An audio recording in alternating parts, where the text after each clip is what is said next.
You see it all the time in real estate, right? Another day, another massive merger. The big players just keep getting bigger. And, if you're running an independent boutique brokerage, that can feel, well, pretty intimidating. But today, we're going to dig into why that feeling might be totally off base and how your smaller size is actually your secret weapon. So let's just tackle this head on. There's this idea baked into our culture that bigger is always better.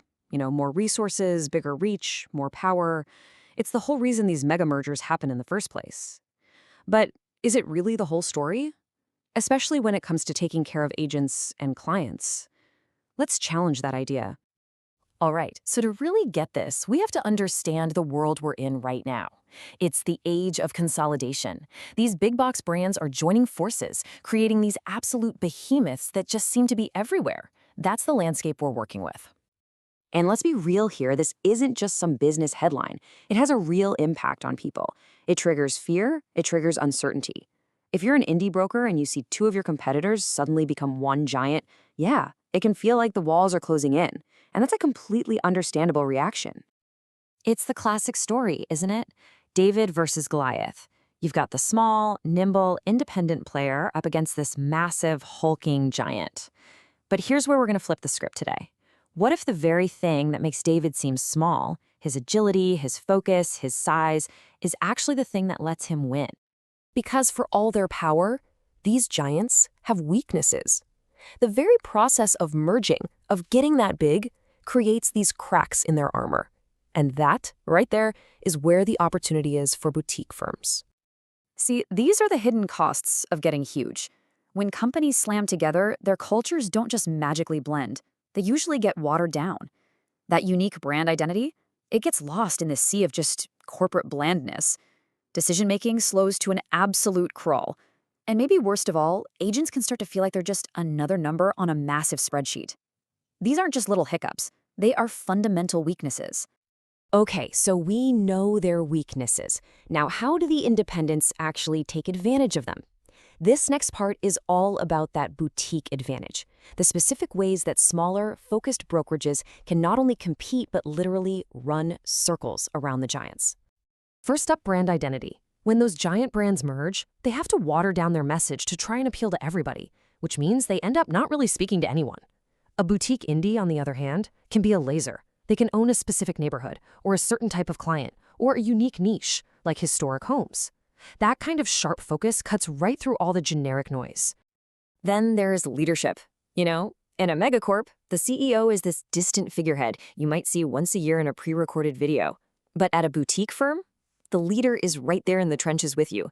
There's someone you can actually talk to, who gives you real mentorship. For getting and keeping the best agents, that kind of direct connection is a game changer. And that leads directly to agent support. The big guys, they have to use a one-size-fits-all training program. But boutique indies, they can personalize everything.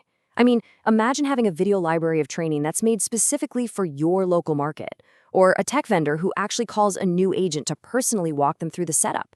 It's the difference between trying to shove a square peg in a round hole and actually nurturing an agent's unique talents so they can thrive. And hey, this isn't just some flossy, feel-good idea. It has a real impact on the bottom line.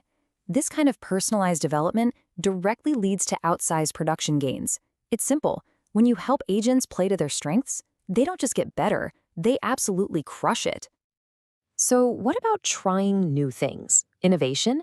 Well, in a giant company, a great idea often dies a very slow, painful death by committee. It gets passed up the chain, reviewed, and analyzed until all the energy is gone. But boutique indies? They're boots on the ground. The broker can have a real conversation with an agent, spot a problem, and roll out a solution in a matter of weeks, not years.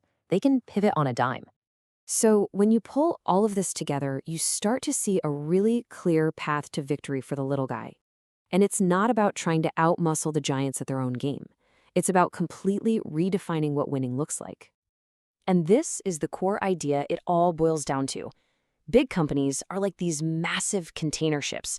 They move with inertia. It takes them miles and miles to change course. But a boutique indie is like a kayak. It can move with intention. Every single move, every new tool, every marketing campaign can be precise and purposeful. That right there is the ultimate advantage. Which brings us to the ultimate difference. At the end of the day, the big brands are playing a volume game. They're chasing efficiency and scale. But boutique indies, they're in a totally different business. They're not just trying to be efficient, they're trying to deliver a transformational experience for their agents and for their clients. It's all about quality over just quantity. So we'll leave you with this final thought. The giants, they're kind of locked into their path because of their sheer size. That's their inertia. But if you're an independent, you have freedom, you have focus, you have intention. So the real question is, what are you going to do with it?